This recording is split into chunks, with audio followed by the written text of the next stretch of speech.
Disclaimer. This video is made for entertainment purpose only. It doesn't mean to hurt any. And don't take it seriously. മറിയക്കുട്ടിയുടെ ചട്ടി തേടി വിജയൻ അടിമാലിയിലേക്ക്. മറിയക്കുട്ടി ചേട്ടത്തിയെ ആരും മറന്നിട്ടില്ലല്ലോ അല്ലേ? ക്ഷേമ pension കിട്ടാതെ ജീവിക്കുവാൻ മറ്റു മാർഗമൊന്നുമില്ലാതെ പിച്ചച്ചട്ടിയെടുത്ത് തെരുവിൽ ഭിക്ഷാടനം നടത്തിയ മറിയക്കുട്ടി ചേട്ടത്തിയെ, അതുപോലെ പിണറായി വിജയൻ കടമേടിച്ചിറക്കിയ കോരവാനിൽ നവകേരള യാത്രയ്ക്ക് ഇറങ്ങിയപ്പോൾ കറുത്ത ഒരു ബ്രേസിയർ പിണറായിയെ ഉയർത്തി കാണിച്ച ആ മറിയക്കുട്ടി ചേട്ടത്തിയെ ദാ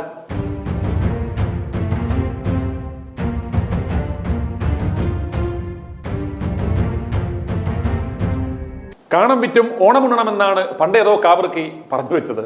ആ പഴഞ്ചൊല്ലൊരു പിടിവള്ളിയാക്കി കാണം പോയിട്ട് ഒരു കോണകം പോലും വിൽക്കുവാൻ സർക്കാരിന് ഇല്ലാത്തത് കൊണ്ട് ഒരു 4200 കോടി അങ്ങ് അധിക കടമെടുത്തു. സർക്കാർ ജീവനക്കാർക്ക് ശമ്പളവും ബോണസും ഒക്കെ അങ്ങ് കൊടുത്തു. അവർ അതുകൊണ്ട് നന്നായി ഓണമുണ്ടു, ഓണക്കോടിയെടുത്തു. അങ്ങനെ ഒരു വിധത്തിൽ കഴിച്ചിലായി. ശരിക്കും ആ മാവേലിയുടെ യഥാർത്ഥ വില ജനങ്ങൾ ഇപ്പോഴാണ് മനസ്സിലാക്കിയത്, പിണറായിയുടെ ഭരണവുമായി താരതമ്യം ചെയ്തപ്പോൾ.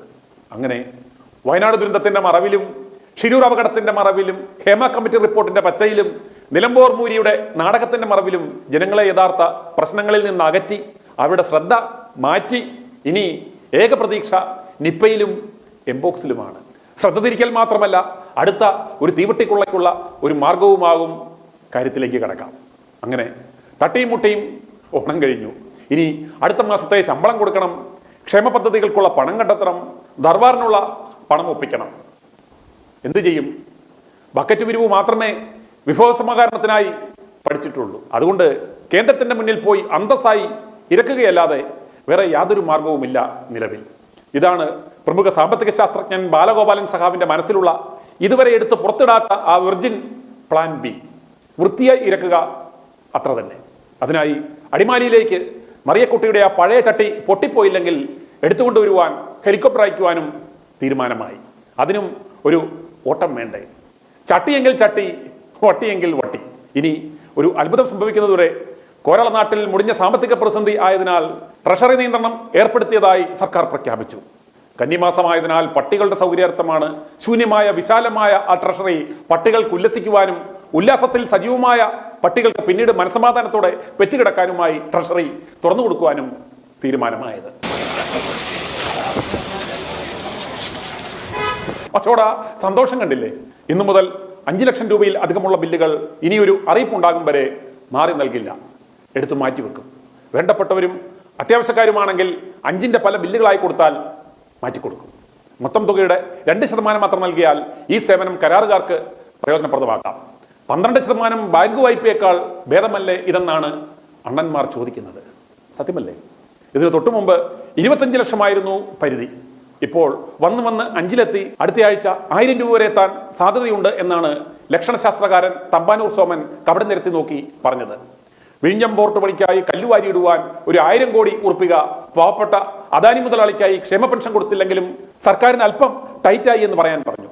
വിഴിഞ്ഞത്ത് കപ്പലിൽ സാധനവുമായി ഏറ്റവും മുട്ടൻ കണ്ടെയ്നർ ഷിപ്പ് വന്നു പോകുന്നത് കിഴക്കോട്ട് തിരിഞ്ഞു നിന്ന് കാണാനുള്ള സുവർണാവസരമാണ് ജനങ്ങൾക്ക് വരുന്നതെന്ന് പിണറായി വിജയൻ പറഞ്ഞു. എന്താ അല്ലേ, നമുക്ക് വയറു നിറയുവാൻ ഇത് തന്നെ ധാരാളമല്ലേ? നമ്മുടെ ഒരു സാമ്പത്തിക ശേഷി വെച്ച് ഈ സാമ്പത്തിക വർഷം 37,512 കോടി രൂപ കടമെടുക്കുവാനാണ് നമുക്ക് സാധിക്കുക. ഇതിൽ ഡിസംബർ വരെ എടുക്കുവാൻ പറ്റുന്ന പരമാവധി തുകയായ 21,253 കോടി രൂപ സെപ്റ്റംബർ 2 വരെ എടുത്തു കഴിഞ്ഞു. ഇനിയും 3 മാസം ഓടുവാൻ വേണ്ടിയിരുന്ന തുക അഡ്വാൻസായി നാം എടുത്ത് ചിലവാക്കി കഴിഞ്ഞു എന്ന് ചുരുക്കം. ബാക്കി തുക അടുത്ത വർഷം ജനുവരി മുതൽ മാർച്ച് വരെ സാധാരണഗതിയിൽ എടുക്കാനാവും. അതുകൊണ്ടാണ് ഞാൻ ആദ്യം പറഞ്ഞത്, വിഭവസമാഹരണത്തിന് മറിയക്കുട്ടിയുടെ ആ ചട്ടി കിട്ടിയില്ലെങ്കിൽ തെണ്ടിപ്പോകുമെന്ന്. ഈ മുടിഞ്ഞ പ്രതിഭാസത്തെ നമുക്ക് കേരള മോഡൽ സാമ്പത്തിക പ്രതിസന്ധി എന്ന് വിളിക്കാവുന്നതാണ്. കാരണം ഇതുപോലൊരു സംസ്ഥാനത്തിന്റെ സാമ്പത്തിക അടിത്തറ ഇതുപോലെ കുളം തോണ്ടാൻ ഇവന്മാർക്ക് മാത്രമേ സാധിക്കൂ. സംസ്ഥാനം മുങ്ങുകയാണ് എന്ന തിരിച്ചറിവ് പോലും ഇവറ്റകൾക്കില്ല എന്നതാണ് ഏറ്റവും അപകടകരം. ഞങ്ങളുടെ അഭിപ്രായത്തിൽ ഇതിന്റെ പ്രാഥമിക ഉത്തരവാദിത്തം ഇവിടുത്തെ ജനങ്ങൾക്കാണ്. കാരണം ചുക്കേത് ചുണ്ണാമ്പേത് എന്നറിയുവാൻ മേലാത്ത പല രാഷ്ട്രങ്ങളുടെ മാത്രമല്ല അയൽ സംസ്ഥാനങ്ങളുടെയും സാമ്പത്തിക അടിത്തറ കുളം തോണ്ടിയ കമ്മ്യൂണിസം എന്ന മാരക വൈറസിന് വളരുവാനും രണ്ടാമതും തുടർച്ചയായി ഭരണം കൈയാളുവാനുമുള്ള അവസരമുണ്ടാക്കി കൊടുത്തത് ആരാണ്? നമ്മളൊക്കെ തന്നെയാണ്. അതുകൊണ്ട് ഇത് നമ്മൾ അനുഭവിച്ചേ പറ്റുകയുള്ളൂ. നമ്മുടെ നിലവിലെ മന്ത്രിസഭയുടെ കാര്യം എടുക്കുക, സർക്കാരിന്റെ സാരഥി ശ്രീ പിണറായി വിജയന്റെ കാര്യം തന്നെ എടുക്കുക. അദ്ദേഹം എന്തൊക്കെയോ ഊരിപ്പിടിച്ചുകൊണ്ട് നടന്നായിരുന്നു എന്നൊക്കെ കേട്ടിട്ടുണ്ട്. അദ്ദേഹത്തിന്റെ വിദ്യാഭ്യാസ യോഗ്യത പക്ഷേ എന്താണ്? അദ്ദേഹത്തിന് കൊടി പിടിച്ചുള്ള പരിചയമല്ലാതെ ഏതെങ്കിലും തൊഴിൽ ചെയ്തുള്ള ഒരു പരിചയമുണ്ടോ? ഒരു മുറുക്കാൻ കട നടത്തി പരിചയമുണ്ടോ? പോട്ടെ, തൂമ്പ അത് വേണ്ട, നല്ലൊരു തെങ്ങിൽ ചാടിക്കേറി 2 കരിക്കിടാനുള്ള പരിചയമെങ്കിലും ഉണ്ടോ? ഇല്ല. അദ്ദേഹത്തിന് ഈ സംസ്ഥാനം ഭരിക്കാമെങ്കിൽ പിന്നെ ഏത് കാബർക്കും ഭരിച്ചുകൂടെ? ഇനി ധനകാര്യമന്ത്രിയുടെ കാര്യമെടുക്കുക. അദ്ദേഹത്തിന് ബക്കറ്റ് പിരിവല്ലാതെ സാമ്പത്തിക മേഖലയുമായി എന്തെങ്കിലും ഇതിനു മുമ്പ് ഒരു പരിചയമുണ്ടോ? പോട്ടെ, ശാഖാ മീറ്റിംഗിൽ പോലും ഒരു വരവ് ചെലവ് കണക്ക് അവതരിപ്പിച്ചിട്ടുണ്ടോ? ഒരു 9ന്റെ പട്ടിക ചലഞ്ച് വെച്ചാൽ അത് കാണാതെ ചൊല്ലാനുള്ള ആംബിയറെങ്കിലും ഉണ്ടാവുമോ? എന്നാൽ ഞാൻ ഈ പണി നിർത്താം, പാർട്ടി മെമ്പർഷിപ്പ് എടുക്കാം. സത്യം പറഞ്ഞാൽ കേരള സംസ്ഥാനത്തിന്റെ ചുമതല ഇവന്മാരെ ഏൽപ്പിച്ചത് തുമ്പിയെ കൊണ്ട് കല്ലെടുപ്പിക്കുന്ന തരത്തിലുള്ള പാതകമല്ലേ നമ്മൾ ചെയ്യുന്നത്? പാവം ബാലഗോപാൽ സഖാവിന് ടെൻഷൻ അടിച്ച് അറ്റാക്ക് വരെ വന്നു. ചികിത്സയ്ക്ക് സർക്കാർ കാശ് കൊടുക്കും എന്നതുകൊണ്ട് വലിയ കുഴപ്പമില്ല. ഈ സാമ്പത്തിക പ്രതിസന്ധികൾ കൊണ്ട് ഇവിടുത്തെ ഏതെങ്കിലും ഒരു മന്ത്രിക്കോ ജനപ്രതിനിധിക്കോ സർക്കാർ ഉദ്യോഗസ്ഥർക്കോ വൻകിട മുതലാളിമാർക്കോ എന്തെങ്കിലും ഒരു ബുദ്ധിമുട്ട് സംഭവിക്കുമോ? ഇല്ല. ഒരു ദിവസമെങ്കിലും ഇവന്മാരുടെ ശമ്പളമോ അലവൻസോ ടിഎയോ താമസിക്കുമോ? ഇല്ലേ ഇല്ല. ഇതിന്റെ എല്ലാം ബുദ്ധിമുട്ട് അനുഭവിക്കുന്നത് ഇവിടുത്തെ സാധാരണ ജനങ്ങളാണ്, പട്ടിണി പാവങ്ങളാണ്. ക്ഷേമ പെൻഷനുകൾ വൈകുന്നതും മുടങ്ങുന്നതും മൂലം ആരാണ് പട്ടിണിയിലാകുന്നത്? തൊഴിലുറപ്പ് പദ്ധതിയിലടക്കം പണിയെടുത്ത പലർക്കും കൂലി നൽകാനാവാത്ത സ്ഥിതി വരുന്നു. നെൽകർഷകർ ഉൾപ്പെടെ പല കർഷകർക്കും സംഭരിച്ച നെല്ലിന് പണം ലഭിക്കാത്ത സ്ഥിതിയാണ് നിലവിലുള്ളത്. ഇനി ട്രഷറിയിലും കടുത്ത നിയന്ത്രണങ്ങൾ ഏർപ്പെടുത്തിയാലത്തെ അവസ്ഥ എന്താണ്? അതുപോലെ ചികിത്സാ പദ്ധതികളെല്ലാം തന്നെ ഇപ്പോൾ മുടങ്ങിക്കിടക്കുകയാണ്. സർക്കാർ ആശുപത്രികളെ ആശ്രയിക്കുന്ന സാധാരണക്കാരന്റെ അവസ്ഥ ഇനി എന്താവും? എന്തിന് ലൈസൻസും RC ബുക്ക് വിതരണം പോലും മുടങ്ങിയതിന് കാരണവും കടുത്ത സാമ്പത്തിക പ്രതിസന്ധി തന്നെയല്ലേ? സാധനങ്ങളോ ഇല്ല. വിതരണം ചെയ്യുന്ന സാധനങ്ങളുടെ വില കൂട്ടണമെന്ന് സപ്ലൈകോ ആവശ്യപ്പെടുന്നതും ഈ സാമ്പത്തിക പ്രതിസന്ധി മറികടക്കുവാൻ വേണ്ടിയല്ലേ? ഇതിനെ മാനേജ് ചെയ്യുവാൻ, മറികടക്കുവാൻ ഇവരുടെ കയ്യിൽ എന്ത് പ്രതിവിധിയാണ് ഉള്ളത്? എന്ത് ചർച്ചകളാണ് ഈ വിഷയത്തിൽ നടക്കുന്നത്? എന്ത് അധിക വിഭവ സമാഹരണമാണ് ഇവർ നടത്തുന്നത്? എന്നാൽ ഇതിൽ നിന്നെല്ലാം ഇവർ ഇവിടുത്തെ മാധ്യമങ്ങളെ ഉപയോഗിച്ച് എത്ര സമർത്ഥമായി ശ്രദ്ധ തിരിച്ചു എന്ന് നാം കണ്ടു. ഹേമ കമ്മിറ്റി റിപ്പോർട്ട്, നിലമ്പൂർ മൂരിയുടെ നാടകം, വയനാട് ദുരന്തം, നിപ്പ, എംബോക്സ്, അങ്ങനെ എന്തല്ല. കടമെടുക്കുക, കടമെടുക്കുക, കടമെടുക്കുക, അല്ലെങ്കിൽ വൃത്തിയായി തിണ്ടുക. കക്ക മുടിക, മുടിയെ കക്കുക എന്നതാണ് സർക്കാരിന്റെ നയം. ഭരണത്തിൽ കയറി സംസ്ഥാനത്തിന്റെയും ജനങ്ങളുടെയും നാശത്തിന് അധ്യക്ഷത വഹിക്കാനാണെങ്കിൽ ഈ നാറുകളെ നമ്മൾ എന്തിന് ചുമക്കണം? കയറുപിരിയൻ സഹാവേ, ഈ സാമ്പത്തിക പ്രതിസന്ധികളുടെ കാരണം എന്താണെന്ന് ചോദിച്ചാൽ താടിയിൽ പിടിച്ച് വലിച്ചുകൊണ്ട് നിന്ന് ഇങ്ങനെ പറയും. പ്രത്യയശാസ്ത്രപരമായി പറഞ്ഞാൽ ഇതൊരു ക്യാപിറ്റലിസ്റ്റിക് അടിവലിയാണ്. സാമ്പത്തിക സഹകരണ ഫെഡറലിസം എന്ന ആശയത്തിൽ നിന്ന് കേന്ദ്രം വ്യതിചലിക്കുന്നതാണ് സംസ്ഥാനങ്ങളിൽ ഇത്തരം ജുഗുപ്സാവകമായ പ്രകമ്പനങ്ങൾക്ക് കാരണമെന്നും സുസ്ഥിര വികസന സൂചിക നേർത്ത് കീഴ്പോട്ട് വല്ലാണ്ട് പോകുന്നത് ഇതുകൊണ്ടാണെന്നും കേരളത്തെ കീഴ്പോട്ട് പിടിച്ചു വലിക്കുന്നത് കേന്ദ്രത്തിന്റെ കറുത്ത കരം കൊണ്ടാണെന്നും പറഞ്ഞുകളെ. പിന്നെ ഇപ്പോൾ കേന്ദ്രത്തിന് വയനാട്ടിൽ സമർപ്പിച്ച പോലത്തെ ഒരു നാറിയ കണക്കും അവതരിപ്പിക്കും. ഓഫ് ബജറ്റായി കിഫ്ബി എന്ന പേരിൽ സഹസ്ര കോടികൾ എടുത്ത് ഊരാളുങ്കലിനെ കൊണ്ട് പണി നടത്തി വെട്ടിച്ചത് ആയിരക്കണക്കിന് കോടികൾ. ഈ കോടികൾ പൊതുകടത്തിൽ ഉൾപ്പെടുത്താതെ പിന്നെയും വായ്പ ചോദിക്കുന്നതനുസരിച്ച് കൊടുക്കുവാനാണ് അന്തംകമ്മികൾ ആവശ്യപ്പെടുന്നത്. ഈ തുക പിന്നെ നിന്റെയൊക്കെ കുഞ്ഞമ്മയുടെ വീട്ടിൽ നിന്ന് കൊണ്ട് അടയ്ക്കുമോ എന്ന് കേന്ദ്രം ചോദിച്ചില്ലായിരുന്നു എങ്കിൽ കേരളം ഇപ്പോൾ മറ്റൊരു ശ്രീലങ്കയായി മാറിക്കഴിയുമായിരുന്നു. നീതി ആയോഗിന്റെ സുസ്ഥിര വികസന റാങ്കിൽ കേരളത്തിനാണ് 1ാം സ്ഥാനം. പക്ഷേ സൂചികകൾ ഉയർന്നാണ് നിൽക്കുന്നതെങ്കിലും സാമ്പത്തിക സ്ഥിതി പാതാളത്തിലെത്തി സ്റ്റക്കായി നിൽക്കുകയാണ്. ഞാൻ വലിയ എക്കണോമിക്സ് ഒന്നും പറയുന്നില്ല. നമ്മുടെ GSDPയുടെ അവസ്ഥ എന്താണ്? ഒരു നിശ്ചിത കാലയളവിൽ ഒരു സംസ്ഥാനത്തിൽ ഉൽപ്പാദിപ്പിച്ച സാധനങ്ങളുടെയും സേവനങ്ങളുടെയും ആകെത്തുക കണക്കാക്കുന്നതിനെയാണ് GSDP അഥവാ സംസ്ഥാന മൊത്ത ആഭ്യന്തര ഉൽപാദനം എന്ന് വിളിക്കുന്നത്. ഒരു സംസ്ഥാനത്തിന്റെ സാമ്പത്തിക വളർച്ച അളക്കുന്നതിനുള്ള ഏറ്റവും പ്രധാനപ്പെട്ട സൂചികയാണ് ആഭ്യന്തര ഉൽപാദനം. ആ കാലയളവിലെ സംസ്ഥാനത്തിന്റെ വികസനത്തിന്റെ വ്യാപ്തിയും ദിശയും വ്യക്തമാക്കുന്ന കണക്കുകൾ നാം പരിശോധിക്കുക തന്നെ വേണം. കണക്കുകൾ പ്രകാരം 2022 എക്കണോമിക്സ് റിവ്യൂവിൽ കേരളം 12% വളർച്ചയിലാണ് എന്ന് കണക്കുകൾ സൂചിപ്പിക്കുന്നു. ഇതെല്ലാം വെറും മാനിപ്പുലേറ്റഡ് ആയിട്ടുള്ള കണക്കുകളാണെന്ന് വ്യക്തമാണ്. നമ്മുടെ ചുറ്റുപാടും ഒന്ന് നാം നിരീക്ഷിക്കുക. കാർഷിക മേഖലയിൽ എന്ത് പുരോഗതിയാണ് ഇവിടെ കൈവരിച്ചത്? നാണ്യവിളകളിൽ എന്ത് പുരോഗതിയാണ് നാം നേടിയത്? വ്യാവസായിക മേഖലയിൽ എത്ര പുതിയ സംരംഭങ്ങൾ വന്നു? ലാഭകരമായി ഓടുന്നത് എത്ര എണ്ണമുണ്ട്? ഞാൻ ചോദിക്കുന്നത് ഈ കണക്കിൽ പറയുന്ന കാര്യങ്ങൾ ജനങ്ങൾക്കിവിടെ അനുഭവവേദ്യമാകുന്നുണ്ടോ എന്നതാണ്. ഒരു ദിവസം ആന്ധ്രയിൽ നിന്നും തമിഴ്നാട്ടിൽ നിന്നും ലോറി അതിർത്തി കടന്ന് വന്നില്ലെങ്കിൽ നമ്മുടെ അവസ്ഥ എന്താണെന്ന് മാത്രം ചിന്തിക്കുക. നമ്മൾ എന്തെങ്കിലും കാര്യത്തിൽ സെൽഫ് സഫിഷ്യന്റ് ആണോ? ഒരു കാര്യം ചോദിച്ചോട്ടെ, കേരളത്തിൽ എത്ര കൃഷിഭവനുകൾ ഉണ്ട്? ഈ ജീവനക്കാർക്കായി പ്രതിമാസം എത്ര കോടി രൂപ സർക്കാർ ചിലവഴിക്കുന്നു? ഇവരുടെ പദ്ധതികൾ മുഴുവനും അഴിമതിയല്ലേ? എത്ര കിഴങ്ങുവിള ഗവേഷണ കേന്ദ്രങ്ങൾ കേരളത്തിലുടനീളം ഉണ്ട്? എന്ത് കിഴങ്ങാ ഇവന്മാർ ഇത്രയും വർഷം കൊണ്ടിരുന്ന് ഉണ്ടാക്കിയിട്ടുള്ളത്? ഈ വകുപ്പുകൾ തന്നെ പിരിച്ചുവിട്ട് ഈ പണം കർഷകർക്ക് സബ്സിഡിയായി നൽകിയാൽ ഇതിലും പ്രയോജനകരമാകില്ലേ? അതുപോലെ തന്നെ GSTP പോലെ തന്നെ പ്രധാനമായ മറ്റൊരു സൂചികയാണ് റവന്യൂ കമ്മി. അന്തം കമ്മികൾ അവതരിപ്പിക്കുന്ന ബഡ്ജറ്റ് ആയതുകൊണ്ടല്ല കമ്മി ബഡ്ജറ്റ് എന്ന് പറയുന്നത്. ഒരു സർക്കാരിന്റെ മൊത്തം വരുമാനം അതിന്റെ ചെലവുകളെക്കാൾ കുറവുള്ള ഒരു സാഹചര്യത്തെയാണ് റവന്യൂ കമ്മി എന്ന് വിളിക്കുന്നത്. വായ്പകളും മൂലധന ചെലവുകളും ഒഴിവാക്കിയാണിത് കണക്കാക്കപ്പെടുന്നത്. രാജ്യത്തെ സാമ്പത്തിക മാനദണ്ഡങ്ങൾ നിശ്ചയിക്കുന്ന FRBM നിയമപ്രകാരം റവന്യൂ കമ്മി 0-ലായിരിക്കണം. നമ്മുടെ അവസ്ഥ എന്താണ്?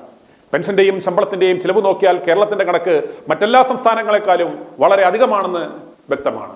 കേരളത്തിന്റെ റവന്യൂ വരുമാനത്തിന്റെ 70%-ലധികം ശമ്പളം, പെൻഷൻ, പലിശ എന്നിവയ്ക്കാണ് ചെലവഴിക്കുന്നതെന്ന് മനസ്സിലാക്കുക. റവന്യൂ വരുമാനത്തിന്റെ 30% ശമ്പളം, 21% പെൻഷൻ, 19% പലിശ എന്നിങ്ങനെ പോവുകയാണ്.